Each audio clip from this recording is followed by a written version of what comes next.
My name is Gavin Evans, and this is my review of Clown in a Cornfield. And I was excited for this movie because I want more scary clown movies.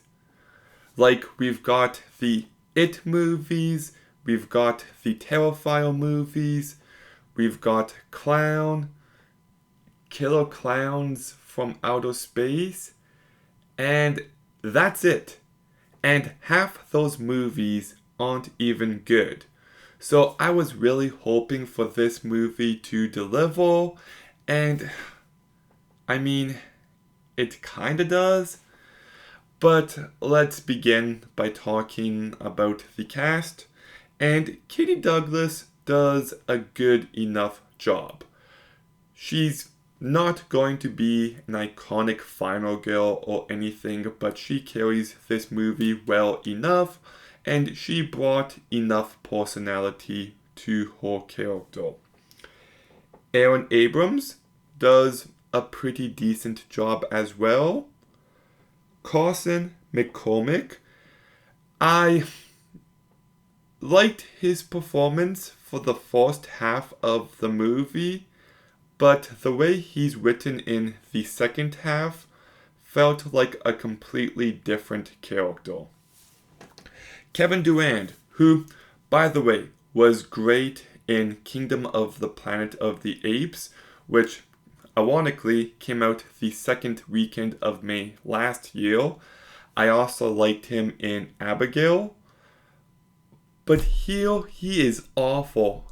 This is such a bad performance. And to be fair, he's given weak material, but he is still really bad here. Will Sasso was pretty good. He's infuriating and you hate him, so he does his job well enough. And Vincent Mello is awful, and I'll talk more about his character later on. But he plays this one character named Rust, and he looked like Sven Johnson to me, to the point where it kind of took me out of the movie. But the acting as a whole is good enough for this type of movie. I do think the movie is well directed enough by Eli Craig. The movie does actually have its tense moments, and some kills here are great. Like the second last kill in this movie, just really terrific stuff. I also thought this movie was quite funny at times, and for a good chunk of it, I was so entertained.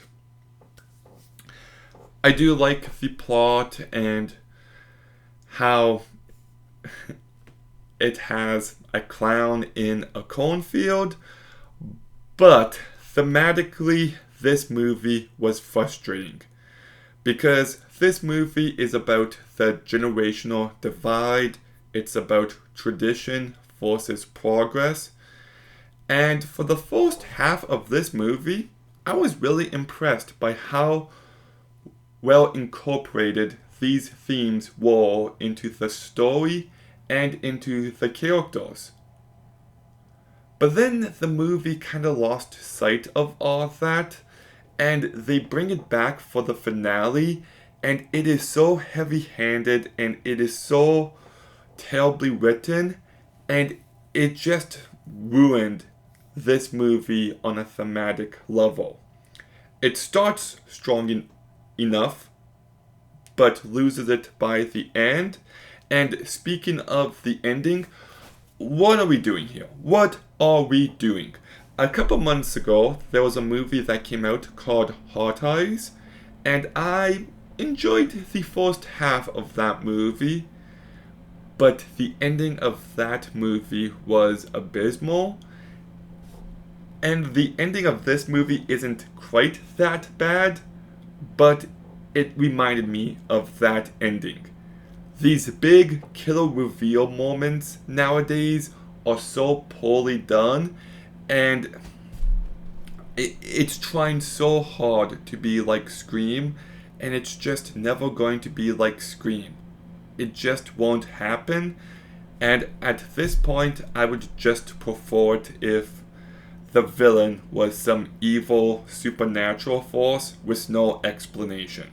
That would have been better than what we got here. I also do feel like this movie feels messy. Like, the town is such a key part of this movie's identity, and yet it feels so small. You only see a few characters, and I feel like they could have spent more time fleshing these characters and this world out. Like, there's a scene where the main girl goes to high school, but we only see her in one class. And now the school doesn't feel like a location, it doesn't feel like a real building, it just feels like a set for that one scene. So I think more effort could have been put into this movie, but there was one reveal of this movie about, maybe like 50 minutes into the movie. I hated. And in fact, I'm going to talk about it now. So, spoiler warning, I will be talking about a minor plot reveal of the movie. So, there's your warning. But for the first half of the movie, they spend lots of time developing this relationship between Kren and Cole. And I liked them together. I liked the bond that they had. But the movie tries to be clever. It tries to be subvert expectations, and it turns out Cole is gay.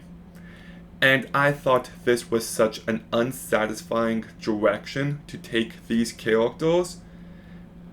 And it just felt like subverting expectations for the sake of it. It doesn't actually add anything to the movie. And the relationship that Cole had with Rust had zero development. And you can tell at the end of the movie that they think that this is the most beautiful relationship ever when they spent no time developing it. So as a result, it just felt pandering. And look, I'm very open about my conservative beliefs, and I never want to get into the habit of being anti-woke, because I think that kind of criticism is so uninteresting, but it felt like a distracting choice here, especially because this movie does have themes of progress in tradition, and this reveal kind of makes it seem like this movie is now about that. And that, to me, is way less uninteresting than just the vague concepts of tradition and progressivism. So, look, say what you will, but I gotta be honest, and I really despised that reveal. To be honest, it kind of killed the movie for me. It was just this small thing that ruined so much of what I loved about the movie up until that point. And you just know, oh, they thought this was clever, and it's not. Paranorman did that kind of reveal infinitely better. So those are my 2 cents. But that reveal aside, I was let down with this movie. Like, it is very messy, and the ending is awful, and thematically, this movie drops the ball. But it's still entertaining and engaging enough. It's still bloody enough. Once again, that second last kill. Like, I don't want to get your expectations too high up, but I thought it was rad. I thought the movie had tense moments, and I do think the cast does a good enough job. So it's not a new classic or anything, but it's still a movie I would recommend for a decent enough time. So I'm giving Clown in a Cornfield a 6 out of 10. Okay, Clown in a Cornfield. Have you seen it? What did you think? Let me know in the comments down below. Make sure you like, comment, subscribe. Stay tuned for more videos soon. And Gavin out.